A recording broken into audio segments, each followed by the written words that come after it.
Welcome. And let me share my screen first before I get ahead of myself. I get excited and then I forget to do things. There we go. Sweet. All right. Also, let me hide myself. I don't need to look at myself while I do this. And put this over to the side. All right. I'm really excited to be here. It's really, really lovely to see so many familiar faces in the room and some new ones. Um, I don't need to introduce myself because Anna already did that, but I'd love to take a moment as we arrive here together tonight to ground ourselves by taking a deep breath, feeling our feet on the floor, and as we take that nice deep breath, release it on a sigh or a sound, whatever feels good for you in this moment. We're arriving here. Some of us, it's the end of, for all of us, it's the end of the day. For some of us, it's 8 o'clock in the evening, and then, a couple of hours, give or take. And so let's just take a deep breath and let it out. And as we settle into this time together tonight, this next hour and a half, I'm curious to know what folks are arriving with. So if you would drop a word or two in the chat about what you're arriving with tonight, that would be fantastic. I always like to know what we arrive with in these moments. Um, and while you're doing that, the next invitation is to also share where you're zooming in from and what your connection to adoption is. So if you're an adoptee, an adoptive parent, an ally, first parent, somebody who is learning, whatever you feel like sharing would be great. And I'm for those of you who may or may not know, I'm originally from New York, so so Anna's introduction was great because I hear I hear the tones of my home in her speech, and that always feels good. And so I grew up in New York City, and I now live in Michigan. So I'm in the Detroit area. That's where I'm zooming in from.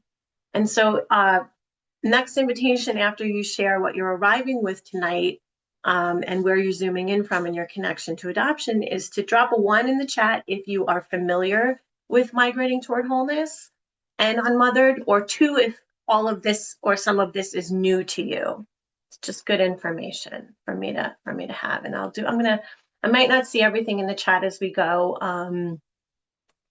But feel free to use the chat to interact with one another, to ask questions. I'll ask my colleagues, my AKA colleagues, to monitor the chat. I think Shannon is going to be on Q&A, so she'll probably monitor the chat for any questions that come up during the event. I love it. We're arriving with curiosity, peacefulness, enthusiasm.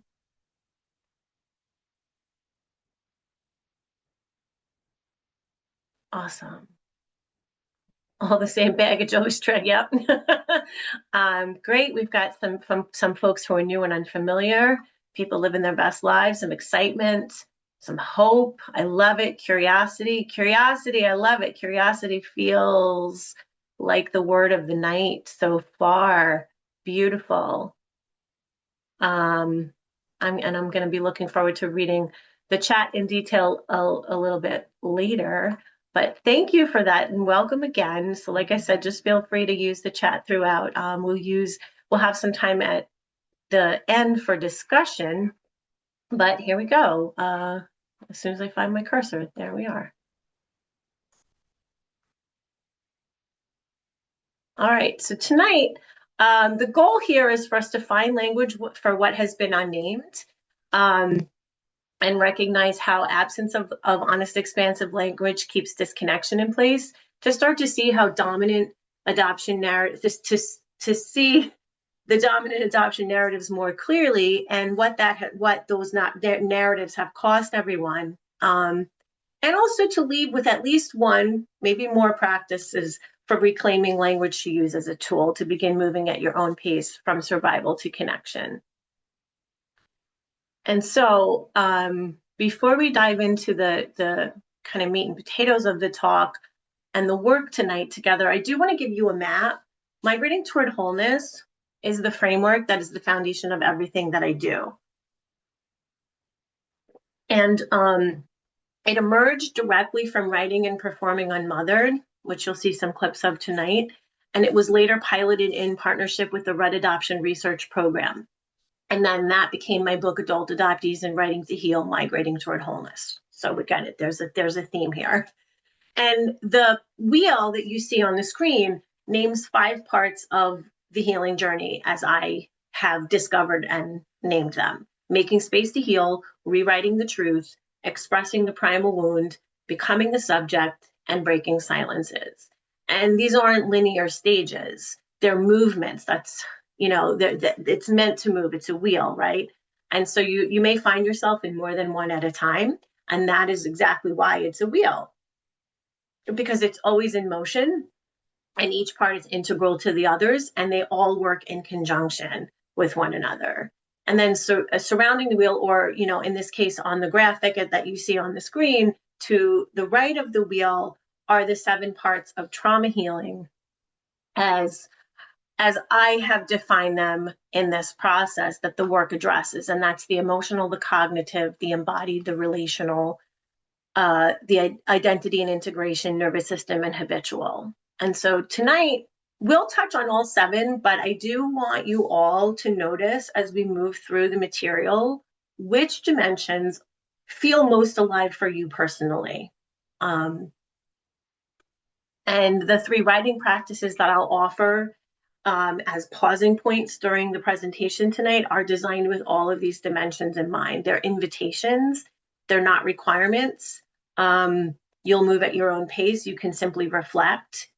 You can write. You can talk with the person you might be viewing this with. If you happen to be, sitting on the couch next to someone watching this together, you can write them down for later and come back to them. You have choices. Oh, I went the wrong way. There we go.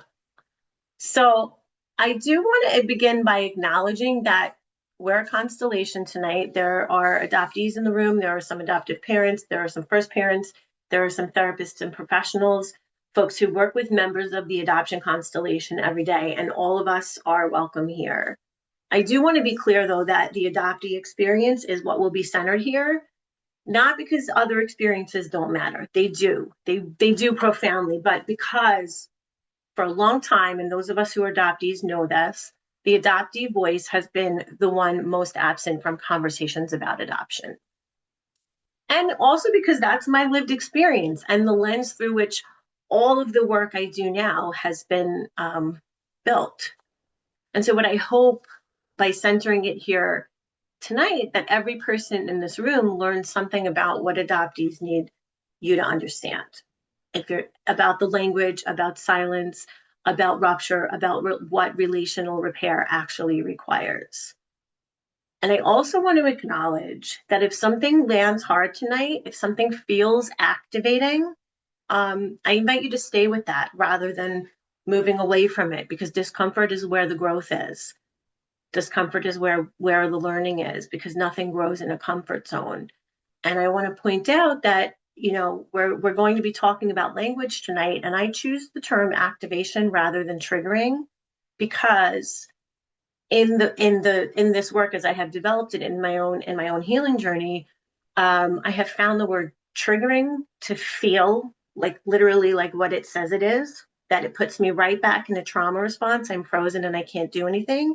Whereas if I use the word activating to describe what's happening in my nervous system, I can deactivate myself. I can use some of the tools that I have learned across a bunch of modalities and take some steps to deactivate what's going on in my nervous system. And so that's just a little note about language and how we choose to use it, and how when we reframe the language that we use, we can reframe our experience to a particular idea or notion. And also language is the thing that influences how we think and feel. And that's really what this whole talk is about. And actually, when I announced the talk, and what you see on the screen are the words "semantics won't change adoption." That's what someone online commented. Someone commented on one of the posts, and whoever, I don't know who that person is, but they're right. Especially when we consider the semantics of adoption, because language has been used for a long time to soften, negate, and dismiss the truth of adoption and the adoptee experience. And the way that dominant narratives have functioned for decades is precisely why my work in Unmothered and Migrating Toward Wholeness exists. It's not about semantics. It's about reclaiming language and naming the harm done when we don't make space for the truth to be spoken out loud, and then finding and using language to begin to repair the ruptures that the silence creates. We're going to begin with a clip from my award-winning solo show, Unmothered, which is the foundation and the framing of tonight's workshop. And I invite you to reflect on the question at the top of the next slide as you watch.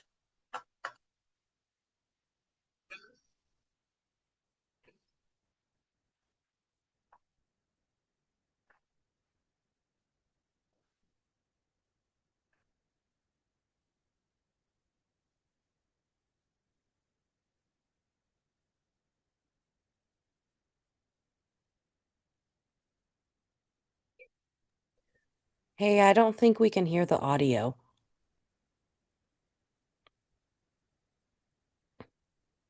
Okay, hang on. I just realized that.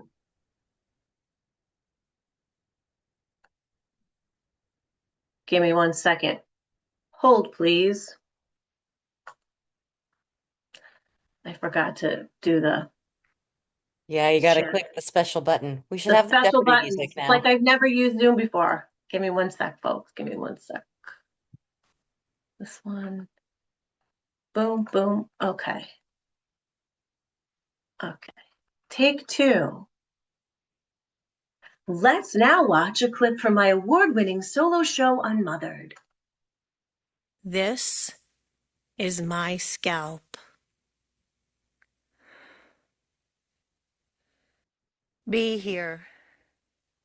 It is okay to be here. It is okay. I have to remind myself of this constantly. I don't always live in my body. I am detached from myself, disembodied and fractured. I am adopted. Adopted people don't always live in our bodies because our bodies don't feel safe. We learned before we had words to remember that no amount of love could help heal the wound that makes us want to flee our bodies in any way that we can. It's terrifying to be in my body because it means feeling all of the stored up grief and pain. But when I'm in my body, I feel better.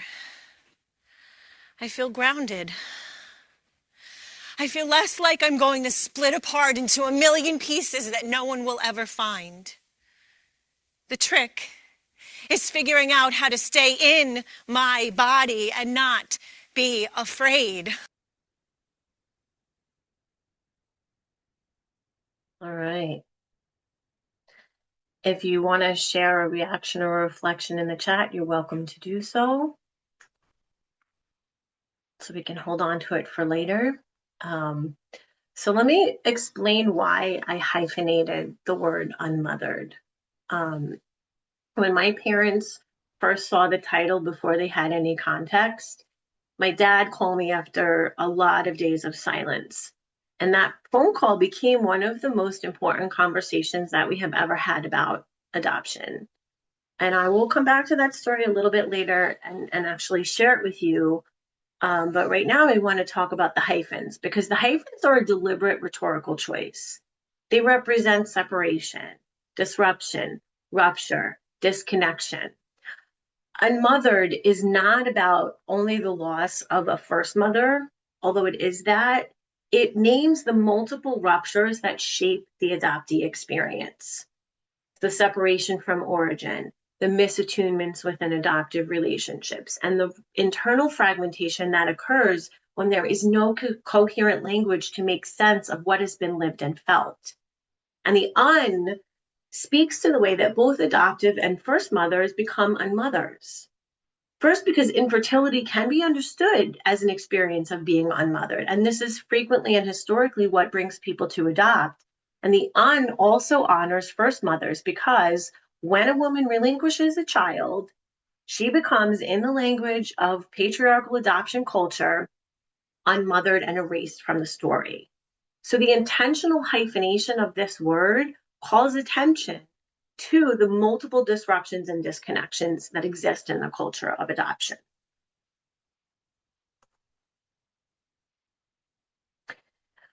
Most adoptees were given a story called an entrance narrative, which is probably a term that's familiar to most, if not all of us in this room, right? And entrance narratives are the stories that are told in adoptive families that are meant to create meaning about how the family was formed, explain to adoptees how we arrived in our families, and give us some kind of an anchor. They're meant to stand in for the lack of a birth story, but what often happens is these narratives are built on dominant cultural scripts. And these are scripts that frame adoption as a brave and loving sacrifice. They frame first mothers as too young, not enough, unable to provide. They frame adoptive parents as chosen and heroic saviors. And the entrance narratives don't exist in a vacuum. They are shaped by and they are reinforced by a broader cultural narrative that shows up in media, in language, in how adoption is talked about publicly. The rescue story, the grateful adoptee, the selfless birth mother, the heroic adoptive family. And the family story and the cultural story are telling each other the same thing here. The story that I was told was that I was wanted, I was special, that my first parents loved me so much they gave me away. I was told that my first mom and my biological dad weren't sure that they were going to get married and that they wanted to be married in order to raise children, and that they wanted me to go to a Catholic family to people with college degrees. This was a story that I never questioned until I was nearly 38 years old. And that was part of the problem. I never realized that I could or should question it.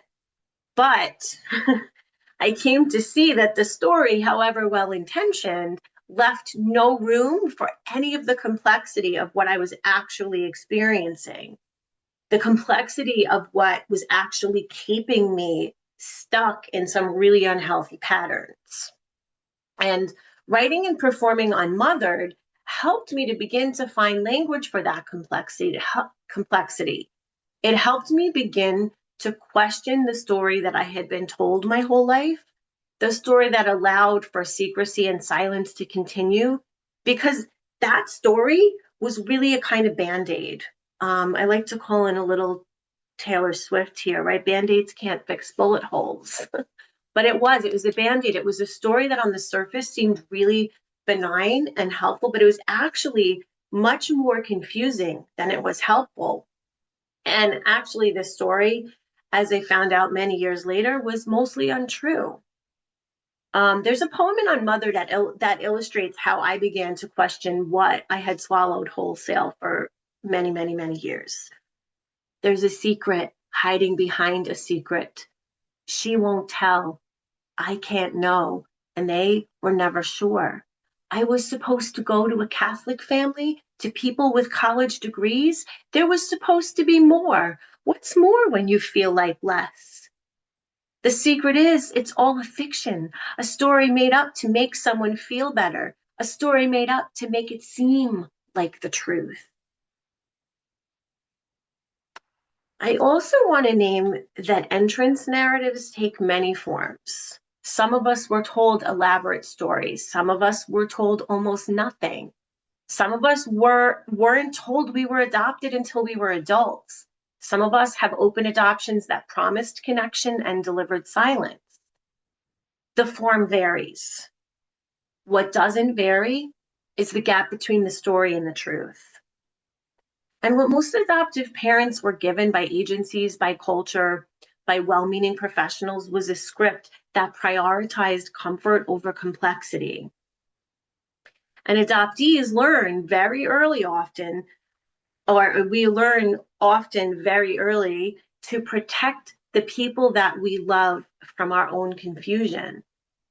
And so we swallow ourselves to keep that illusion intact. Why? Well, because when the implicit message that love equals loss is embedded in the body before any language exists, before we have any words for it, it continues to reverberate and echo across every relationship. And that's not a metaphor, it's neurobiology, y'all. The preverbal body stores what the conscious mind cannot yet name. I'm going to show you what this looks like, not as a concept, but as a body, as part of a life.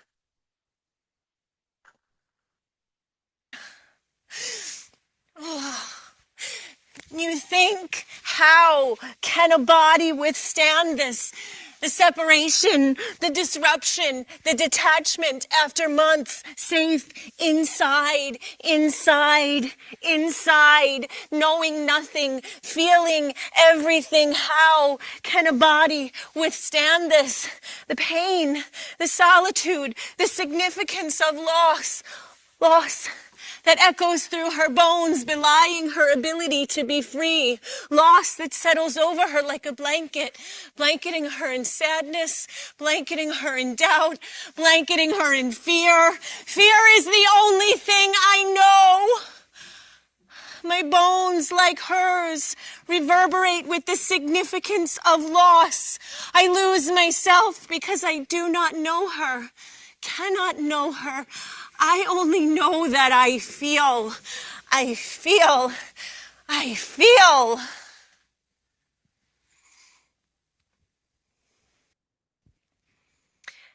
There are over 7 million adoptees living in the United States, which means that adopted people account for about 1 in 46 of U.S. citizens. And most, if not all of us, are walking around like trauma time bombs. Trauma lives in the body. And when you don't have words for it, your body will store those memories in fascinating and complex ways. We also know that trauma gets passed down through DNA. It's called epigenetic trauma. And so, consider what it means when a young woman finds herself accidentally pregnant in a time and place that shames her for her sexuality, shames her for her irresponsibility, and shames her for even considering raising that child without a husband. This same society also denies her access to birth control that might have helped her avoid unwanted pregnancy, and also denies her access to any kind of sex education that might have taught her how her body works. She is therefore shamed for her ignorance and told that the best thing that she can do is to give that child away to more responsible adults. Adults who are married, adults with jobs and a home in which to raise that child. And so the young woman makes the only choice that she can when faced with the pressure of being told that she isn't enough. She signs away her rights to the child. She gives a social worker permission to find suitable parents for the child that she is carrying. Parents she won't ever get to meet. Strangers she is not allowed to know because all of the records will be sealed and filed away to protect all parties from ever knowing anything about one another. The secrets and lies will last a lifetime for the mother and the child. The secrets, lies, and shame become part of the DNA they share.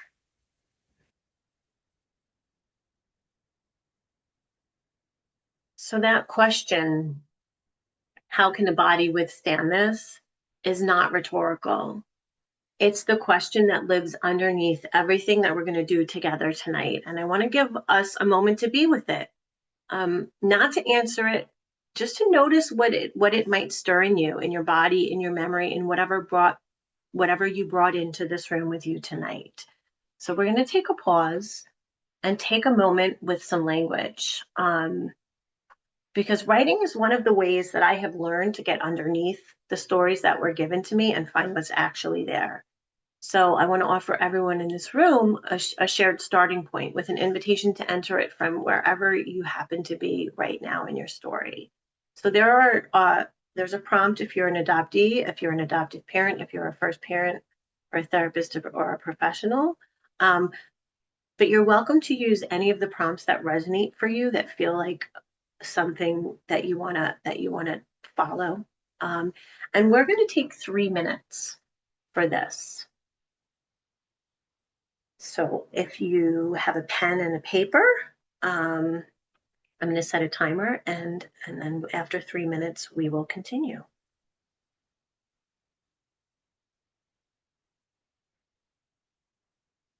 Um, remember that this writing is a beginning, not an ending. You can always return to it and continue, and you can restart and use the prompts over and over. And I don't know what you wrote, and this is not the opportunity or the time to process through what you wrote. And I don't need to know, because I do know these stories, and I know what lives underneath them, the parts that never quite fit, the things that went unspoken and continue to go unspoken. And none of these are random. They cluster, they have names. And the one that has followed me and a lot of other adoptees, and some of them who have worked with me are in the room, for my entire life and our entire lives, is belonging. Um, and there's something at the core of Unmothered that took me a really long time to be able to say out loud.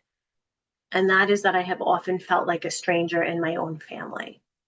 Um, and that's one of the core themes in the show. It's one of the things that I hear most from other adoptees, this quiet, persistent feeling of being on the outside of something that is supposed to feel like home. And I have spent most of my life trying to figure out who I belong to and where I belong. There's actually a term called monachopsis. It's in the Dictionary of Obscure Sorrows, and it means the subtle but persistent feeling of being out of place. There's a poem I wrote about it that is in Unmothered, actually. But also in the original script of the show, I say belonging is an interesting concept for me. I have always felt somewhat out of place in a way that I could never describe in any articulate way. Something like feeling apart rather than apart.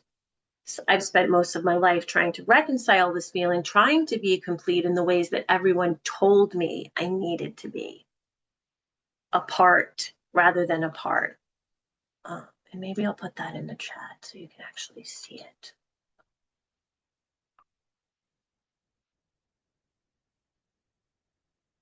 Give me a second to find that. There we go. Everyone in the meeting. Yeah, apart rather than apart. And I think that that phrase captures something that's really hard to explain to people who haven't felt it or lived it. It's not that you don't love your family or that your family doesn't love you. It's something way more subtle and persistent than that. It's a sense of not quite fitting, of always being slightly outside the frame or feeling like you're on the outside looking in. For me, it's always been like feeling like I'm standing outside looking in the window, like, hey. And so and sometimes it's you feel that way even when you're in the center of the picture, even when you're in a crowded room, and you're not technically alone. And here's the thing about adoptees and belonging: we become very good at pretending. If that remark resembles you, let me know. Because I spent years adapting and fitting in, mirroring back what was expected of me, and I was really good at it. In fact, I got gold stars for it. But what I was really doing was pretending to be fine, because fine was what was required. And I had learned very early on that it was my job to be fine. And that wasn't explicitly said. That was just an underlying message. Be fine, keep the peace, don't be too much. And most of us in the room are probably familiar with, Jean, you're always finding, oh yeah.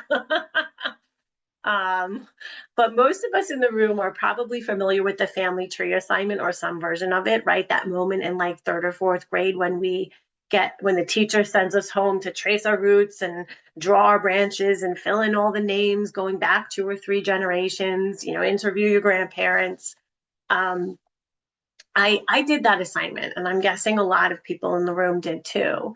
I did it really carefully and really dutifully. In fact, I have I'm sure my mother still has it in the trunk with all the photo albums at home.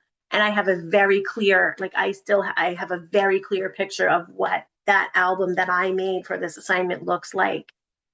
And at the time, at 8 years old, it never occurred to me that my entire project was fiction because my family had stopped talking about adoption entirely at that point.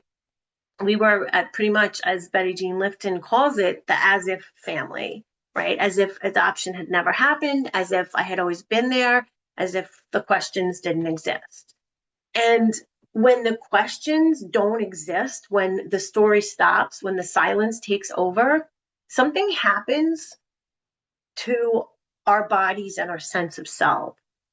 It's what Betty Jean Lifton calls the cosmic loneliness. It's not loneliness in the ordinary sense. It's a deeper, more persistent feeling of being untethered. Like I said, it's that sense of always being on the outside looking in, even in the rooms where you are most loved or accepted. Not because you weren't loved or I wasn't loved or accepted, but because love and attunement are not the same thing. And without a fixed point of origin, without knowing where you come from in a way that is honest and whole, the world doesn't ever entirely feel stable. And so belonging, real belonging, not performed belonging, stays just out of reach or just out of frame or on the other side of that doorway or that window. And I'm just going to check the chat really quick. Yep. Lots of adaptations. Mm-hmm. And what the absence of belonging teaches us to do is to perform. And what is performance? What do I mean by performance? It means achieving, complying, becoming so undeniably good that no one would ever think to leave us again. And this is what I call the gold star adoptee. And I say this with full recognition that I am describing myself overachieving, compliant, entertaining, smart, always on, always earning, always making sure that there was a reason to keep me around. And in the show, I describe it in this way. I'm supposed to be a gift, a blessing, God's plan, an answer to a prayer. I swallow myself in order to keep the illusion. I swallow myself. That this might be one of my favorite things that I've ever written. And that's the operative phrase here, because what the gold star adoptee learns is that their own needs, their own grief, their own confusion are liabilities. They get in the way of the illusion that everything is fine, that the family is complete, that adoption was the happy ending everyone needed it to be. And so when we learn to, and so as adoptees, we learn to swallow ourselves. We learn to make ourselves digestible. We learn that compliance is the price of connection. And we pay that price over and over in every relationship that we enter, with parents, with partners, with employers, with our own children. Instead of learning to define ourselves intrinsically or genetically, we define who we are based on behavioral and emotional responses to embodied and pre-verbal trauma. And most of my responses came in the form of being an overachiever. Look, y'all, I got a PhD, like I decided I was going to be an outstanding student. I was involved in multiple extracurricular activities all through high school and college. I always had a part-time job, sometimes two, and I was always being available and helpful at home. I made myself a living gold star, a winner, someone to be proud of, basically a model daughter and citizen, because if I was good, no one else would abandon me. I'm going to say that one more time. If I was good, no one else would abandon me. And that sentence is something I had never been able to say until I wrote it in my book, because that was never a conscious thought. It was an embodied belief. It was something that my nervous system decided before I had any language. And that was a belief that shaped everything. And so this is what it looks like when an adoptee seems fine. They comply, they do the work, they show up. And to an extent, they are often fine because they're coping, but they're also quietly adrift in a way that no one around them has language for either. And so that's what we need to be conscious of, what we do and don't yet have language for.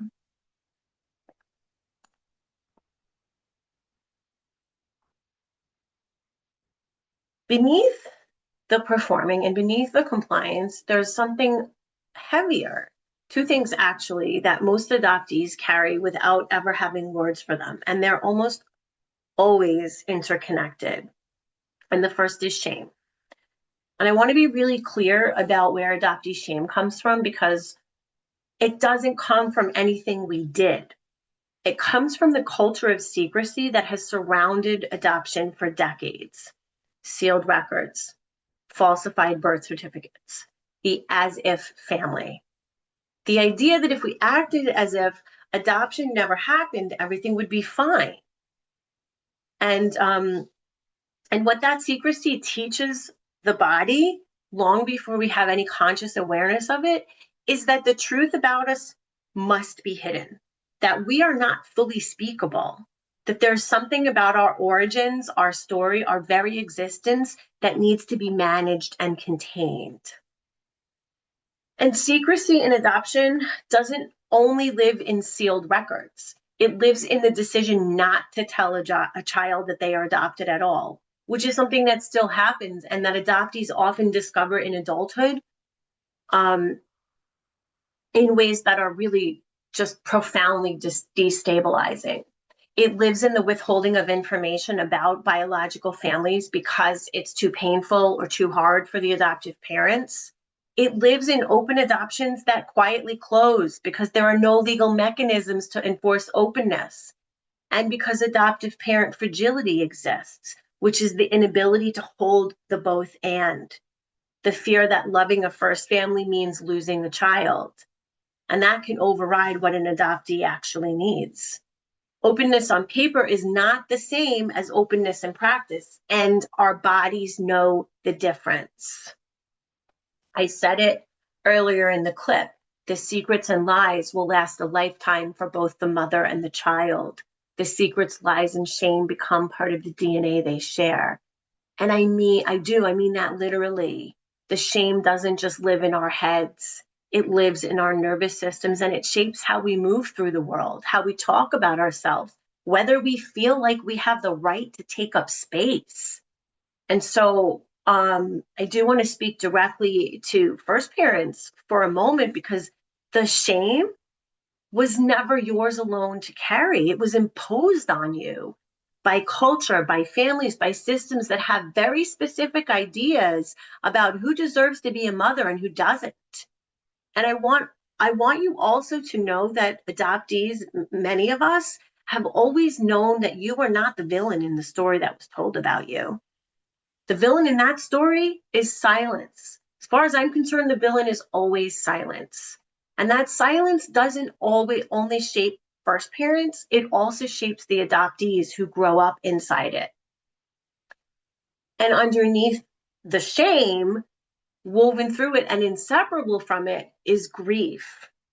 Grief that most adoptees have never been able to name. And that is not an accident. Because how do you grieve something you were never given language to mourn? In the show, there is a moment, a poem actually, where I talk about carrying grief in my pocket. And when I wrote that, something really clicked into place for me that I hadn't been able to articulate before. I carry grief in my pocket. It stays safe there in the dark. No one knows it's there. Even I don't really know, because I've never been able to name it. And how can I talk about something I can't name? This is what we call ambiguous loss. grief without a recognized object. There's no funeral for the first mother you never knew. There is no ritual for mourning a life you didn't get to live. The loss is real and it is profound, and the world, including sometimes adoptees ourselves, doesn't always recognize it as a loss at all. It looks like anxiety. It looks like depression.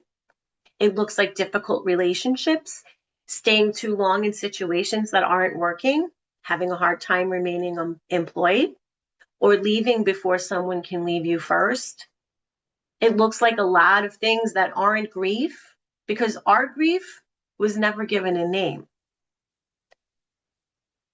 And that's part of why I created Migrating Toward Wholeness. It is the thing that I needed and didn't have. A framework and a practice for getting underneath the silence, for finding language for what had been unnameable and beginning to move through it and have it move through my body.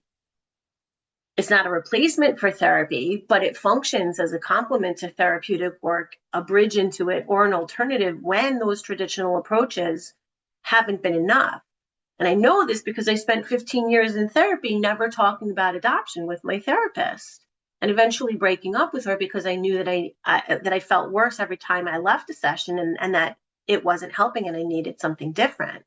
And so for those of you in the room who work with adoptees, this framework that I built was built exactly for the gaps that you're probably already seeing in your practice.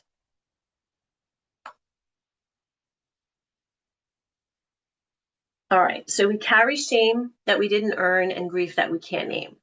And then on top of all of that, we are asked by the world, by our families, by our own deepest longing to be seen. And that's where it gets really complicated. One of the things that I hear most consistently when I am working with adoptees in workshops and one-on-one sessions and the writing circles that I facilitate is some version of, I'm terrified of being seen.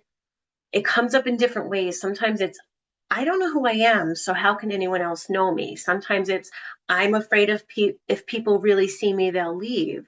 Sometimes it's much quieter than that, just a lifelong habit of making yourself smaller, more manageable, easier to keep, not speaking up. And in Unmothered, I share the first poem that I wrote when I was 14 years old, little baby Liz at 14. And even then, my central preoccupation was this: big sad eyes looking out at the world, looking and searching, wondering what's to be. That's the little girl inside of me.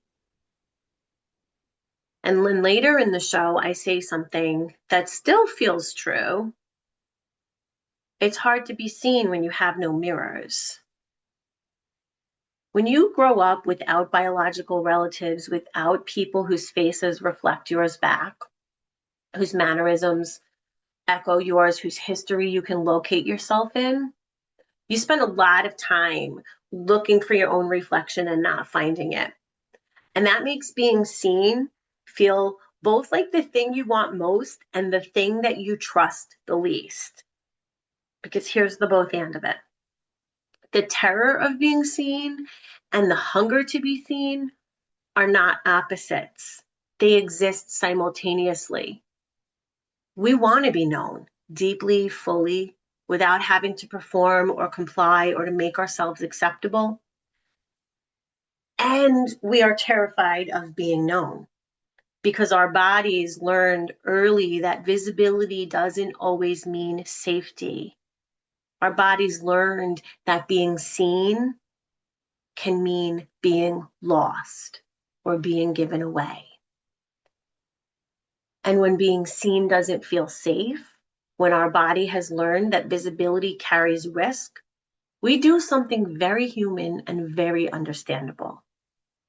We leave. Not always physically, but often we leave ourselves. And that's what I mean when I'm talking about disembodiment. And that's what you saw in the clip earlier. I am detached from myself, disembodied and fractured. Adopted people don't always live in our bodies because our bodies don't feel safe. And then a little bit later in the show, I say being an adopted person is what I imagine walking on a tightrope is like. I can't move forward and I can't step back because I might fall and disappear. And that tightrope image really captures something that's hard to explain to people who haven't felt it. It's not paralysis exactly. It's more like a constant, exhausting vigilance. It's always monitoring, always calculating, always aware that one wrong move could mean falling, disappearing, being lost, being left. What's happening underneath that is what we can call the divided self. It's probably a term you've heard before. It's the false self that learns to comply and perform and fit in. And then it's the forbidden self, the one that knows something is wrong, that carries the grief that no one has named, that has questions no one has answered, that is desperate to be known and terrified of what being known might cost. That's really important, right? Being the desperation to be known and the terror of what being known might cost. And these are the things that come up again and again when adoptees finally have space to speak without managing other people's feelings. All of this is what lives beneath the surface when there aren't words.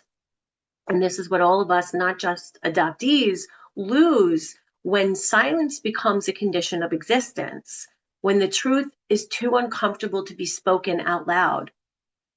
Naming it is not the same thing as healing it, but it is where healing begins. And because naming is where we begin, I'm going to offer us another moment to write. And this practice comes directly from a passage at the center of Unmothered. And I shared that, the image of carrying something in my pocket, something unnamed, something hidden even from ourselves. That came from my own experience of not having language for what I was holding. So I offer it to you now, and you can come to it however you need to. And there's, again, options for whatever your identity might be, and you can feel free to use whichever option speaks to you in this moment. And we will take, see how I'm doing on time. We will take another 3 minutes here.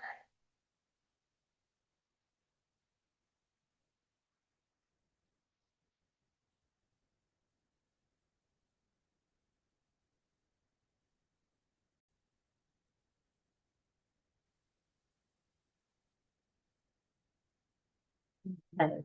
That's our 3 minutes for this writing pause. Again, it's a beginning, not an ending. You can return to this later, next week, tomorrow, next month, every day if you need to. So, where do all of these themes come from? The shame, the grief, the terror of being seen, the disconnection from our own bodies. These didn't emerge in a vacuum, y'all. They are the product of a culture that has had very specific ideas for a very long time about who gets to be a mother, what a family should look like, and whose pain deserves to be named.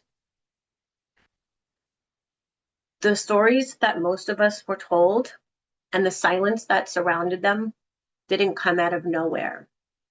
They were built deliberately, systematically, and often with the best of intentions, which, as we've already established, doesn't make them any less harmful. I've referred to Betty Jean Lifton a few times already, but she also has a term for the dominant adoption narrative, which is the chosen baby story. And most of us are probably familiar with that. And that story is a story that begins with adoption rather than with birth.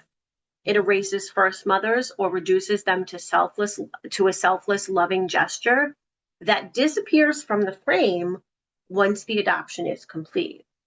And this chosen baby story positions adoptees as not as people with complex layered histories, but as objects of rescue. As I said, a gift, a blessing, God's plan, an answer to a prayer. Sound familiar? And while my experience, and I think many of the people in the room, because I do happen to know many of you, is the experience of closed adoption, the chosen baby story lives just as readily in open adoption arrangements, because openness without the willingness to hold complexity is just a more visible form of the same silence. I'm going to say that again. Openness without the willingness to hold complexity is just a more visible form of the same silence. And the chosen baby story is not inherently malicious. Most of the people who told it to us believed it. Some of them still do. But here's what it costs. And I want to name this directly, especially if there are any adoptive parents in the room. When the dominant narrative positions adoptive parents as heroes, it leaves no room for them to be able to say, I don't know what I'm doing with this child's grief. I am scared. I am in over my head. There's no script for that. There is no language for adoptive parents who sense that something is wrong and don't know how to name it, let alone address it. And so they don't. And the adoptee, who has already learned that it's our job to be fine, to comply, to keep the illusion intact, learns one more thing, that we need to protect our parents from our own pain, that our grief is too much, that our questions are a threat. And most of the time, no one knows that this is happening. Not the parents, not the child, because the dominant narrative never gave any of us language for it.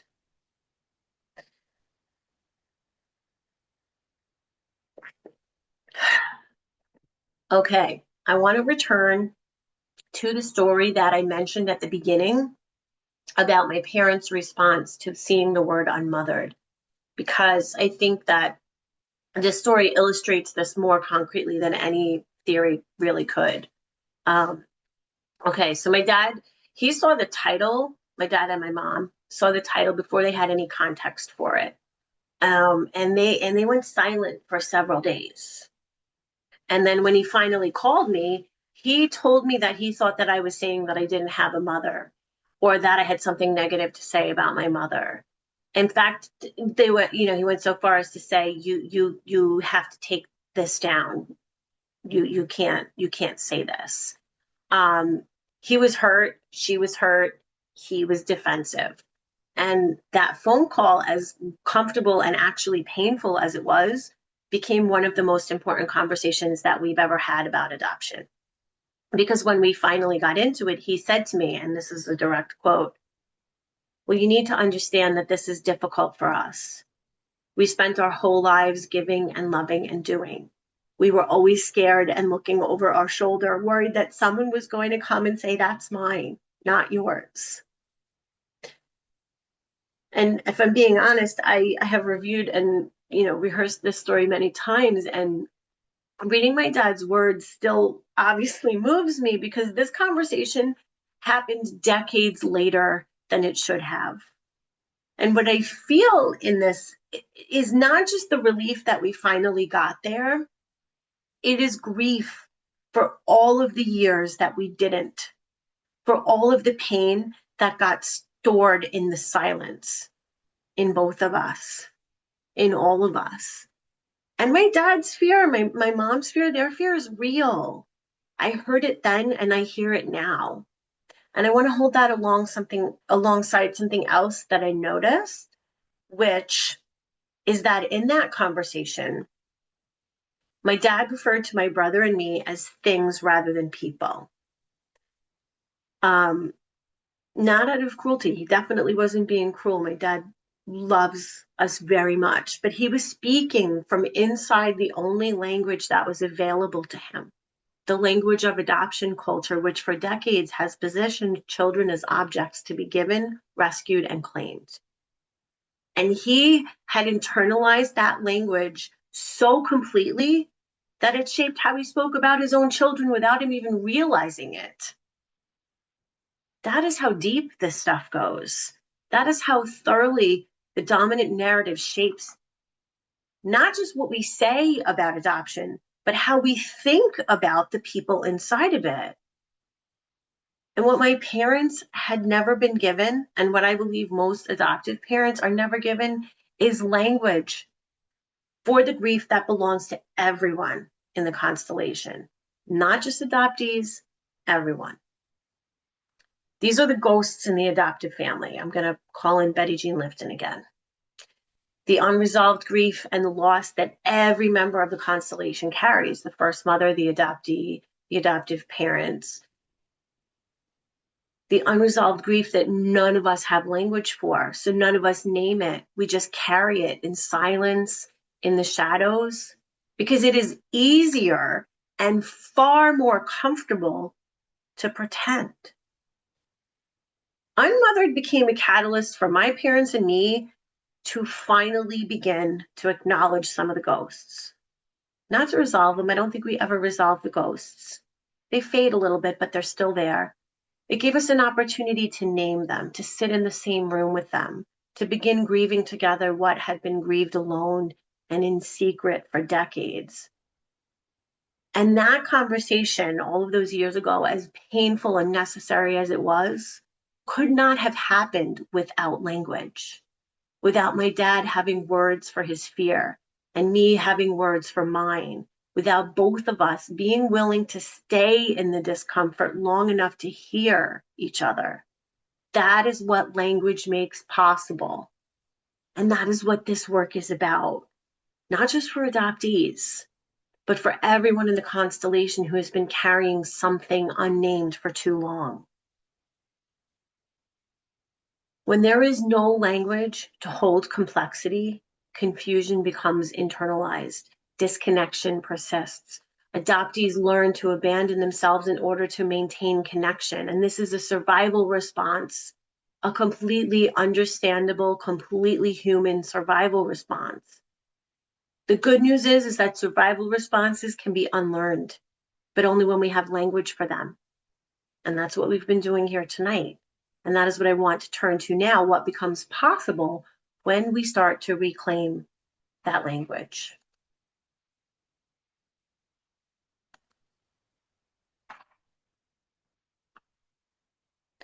So we've named the ruptures, we've named the cultural machinery that created and sustained them. And now I want to talk about what becomes possible when we start to find language for all of it, not resolution.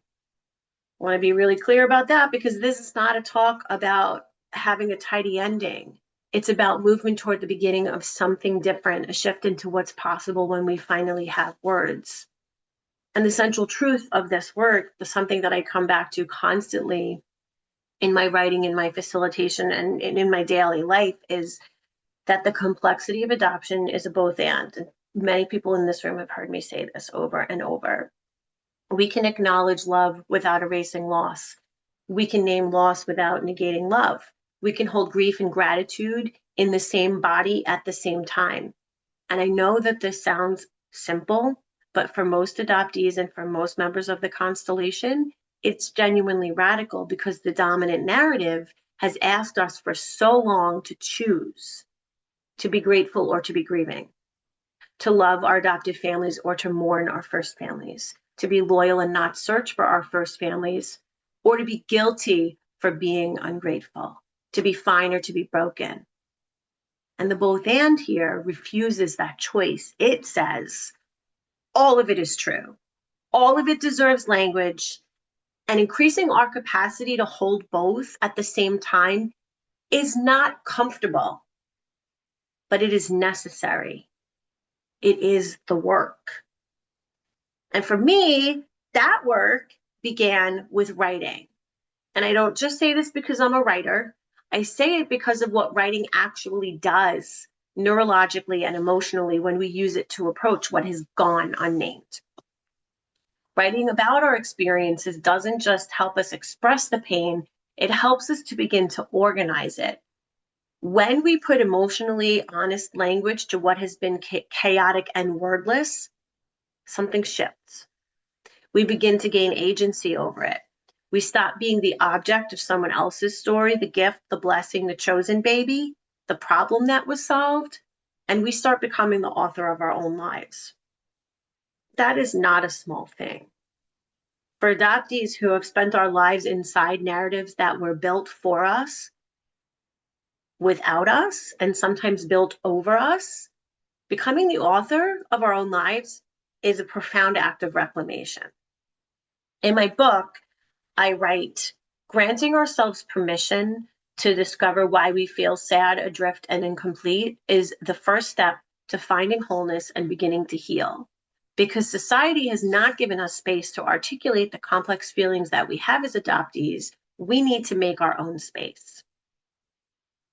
And our own space begins with putting our feelings into words and committing them to paper. And for me, that practice led somewhere that I never expected. One of the most important parts of Unmothered, and one of the things that I'm most grateful that I had language to make possible, is this. After years of figuring out my story and struggling to write it, I wrote a letter to my first mother. Her name is Mary. I found her, and for a couple of weeks, I didn't know what to do with the finding of her. But all of the years of writing that I had been doing had given me language. And the language that I had gave me courage. And so I wrote to her and I said, this is a piece of it. Dear Mary, I am finally in a place in my life where I know who I am and what is important to me. I have always wanted you to know that if your choice was difficult, if you were ever afraid or unsure of it, that it was a good choice. I am better than okay. When I wrote to Mary, if your choice was difficult or if you were afraid or unsure of it, I was doing something deliberate. The dominant narrative had told her story for decades. It said that her relinquishment was a loving sacrifice, full stop. Clean, selfless, resolved. There was no room in that story for fear or ambivalence or grief, either hers or mine. I wanted her to know that I had room for all of it, that she didn't have to perform the narrative for me, that whatever the truth was, I could hold it. And when she wrote back, Dear Liz, I must tell you that I have been waiting for this day to come for as many years as you have blessed this earth. Giving you up for adoption was the hardest thing I have had to do in my life. And I want you to know that I could not have done that if I didn't love you with my whole being. Listen to what she does in that letter. She doesn't say, I loved you so much, I gave you away, which is the line in the dominant narrative that has been written for first mothers. She says, giving you up for adoption is the hardest thing I have had to do in my life. The hardest thing. This is not the chosen baby story. That is a woman stepping outside the script that she was handed and telling me something true, something that had lived in her unspoken for 40 years. These letters are not outside the dominant narrative because we were both shaped by it deeply in ways that neither of us could fully see. But these letters are evidence that two people can find their way through to each other. That when we have language that is honest, expansive, language that holds the both and, connection becomes possible where silence used to live. And that is what reclamation looks like in practice.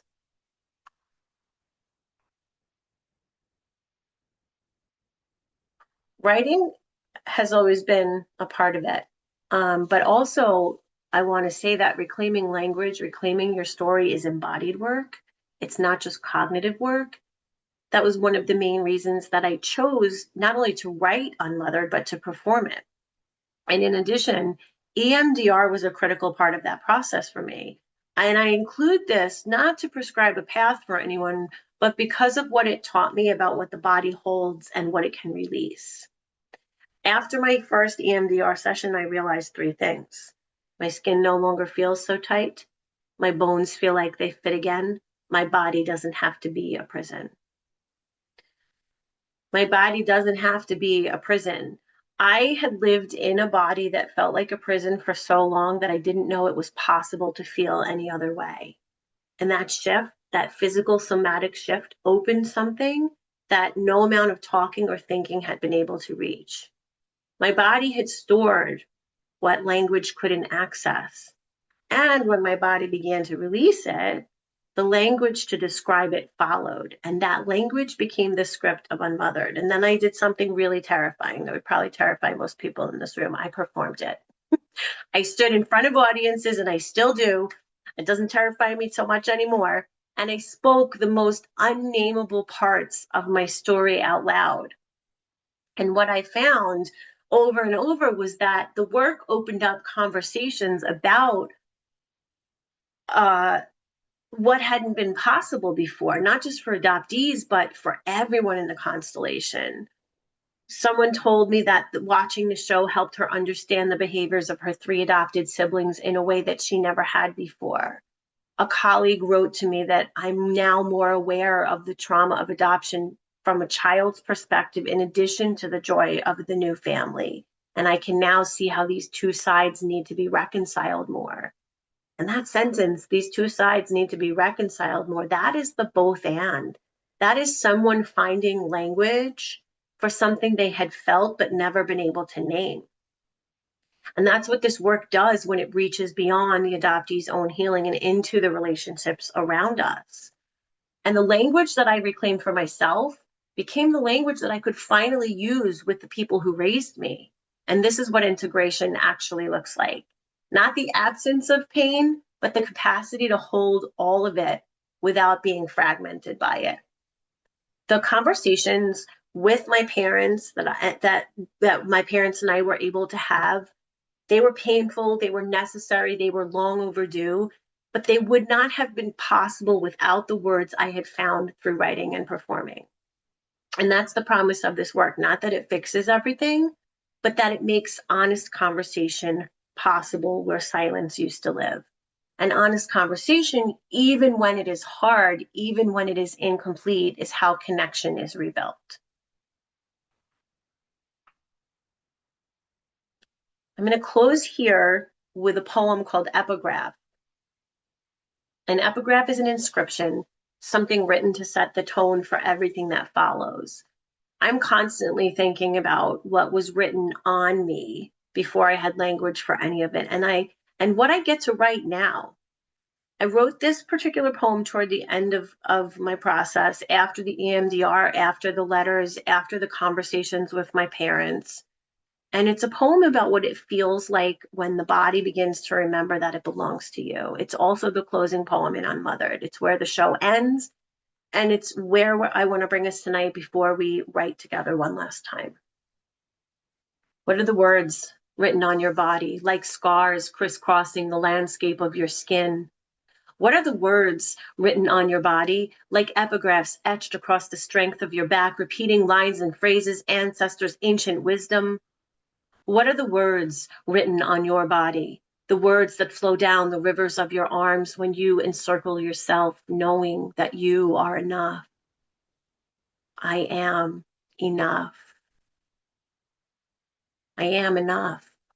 And that's where this work is trying to take us, not to a place where the loss disappears or the grief resolves or the questions get answered, but to a place where we can encircle ourselves, all of ourselves, the grief and the love and the confusion and the survival, and know that we're enough and that we've always been enough.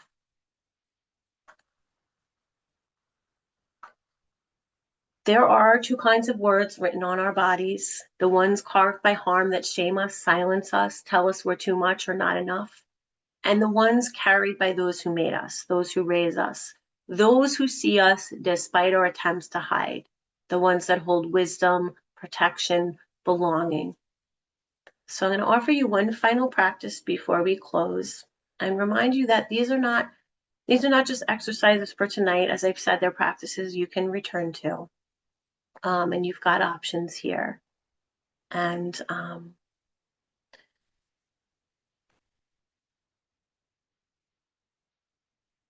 we are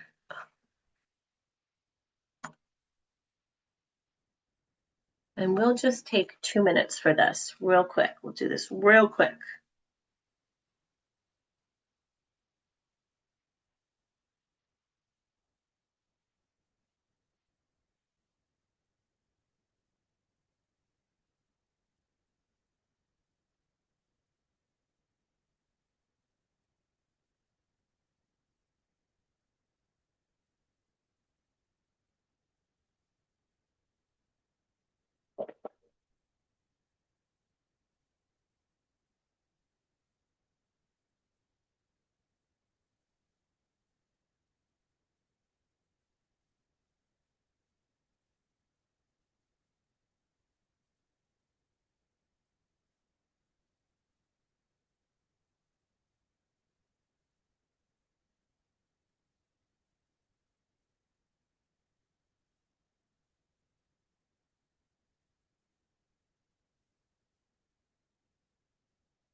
That's our 2 minutes. Now, again, I'll invite you to find a place to pause and remind you to be here. It is okay to be here. And I started there tonight because I needed to, because that's one of the things that adoption does to adoptees and in different ways to everyone touched by it. It teaches us that it's not always safe to be present in our bodies, in our grief, in our questions, in our need. And as I've said, tonight was not about resolving the complexity of adoption. It's about increasing our capacity to name it. Because when we have language for our experiences, when we stop surviving in silence, something shifts. The wall between what we feel and what we can say begins to thin. And in that thinning, connection becomes possible. To my fellow adoptees in this room, you no longer have to stay small to stay safe. You deserve to be seen and heard. Your story, all of it, and the grief and the love and the confusion and the survival deserves language.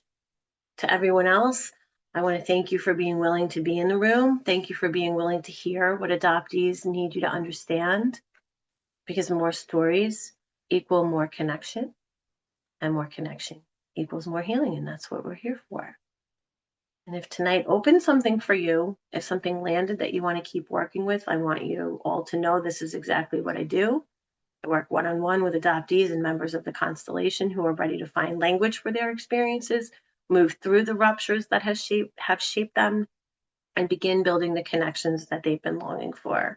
So if you're an adoptee who recognized yourself in something we explored tonight, or a parent who's ready to step into and it's ready to stop requiring your child to manage your comfort, I'd love to talk with you about what that work could look like. I also bring my work to organizations, conferences, and professional settings. So if you work with adoptees as a therapist, a social worker, an educator, or in any other capacity, and you want your team or community to have access to what we've begun here tonight, I am available for speaking engagements and workshops. And you can find me and learn more about migrating toward wholeness on my website, lizdebetta.com. And we are close to time, but we do have a couple of minutes for some questions. But if there's a word or a theme or a feeling from tonight that is sitting with you, you're welcome to share it in the chat. And I'm going to stop sharing my screen now so I can see everyone.